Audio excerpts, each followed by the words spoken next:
Nastavenie účtovania miest. Program mzdy umožňuje automatické zaúčtovanie miest za vybraný mesiac spracovaný na ostro do finančného účtovníctva.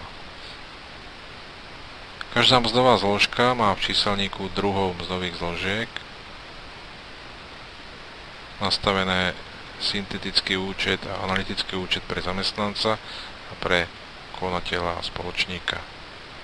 To je jedna vec, ktorú musíme nastaviť pre účtovanie.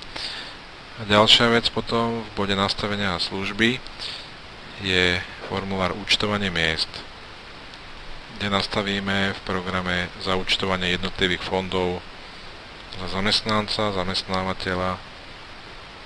Pri zamestnávateľovi samozrejme protiúčet proti 524. Okrem toho je tu účtovanie sociálneho fondu, dať dal, protiúčet konateľa, protiúčet zamestnanca.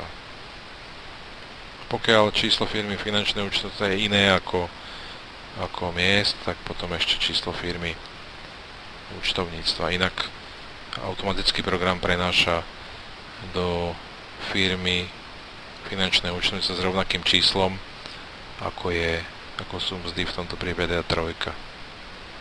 Tlačítkom upraviť môžeme upravovať, uložiť, zapíšeme. Automatické účtovanie potom prebieha po spracovaní ostrom miest kliknutím v bode mesačné spracovanie prevod do účtovníctva. Týmto odkliknutím sa do finančného účtovníctva dostane tento účtovný predpis za vybraný mesiac, kde práve používa program prednastavené účty. To je všetko, čo sa týka účtovania miest.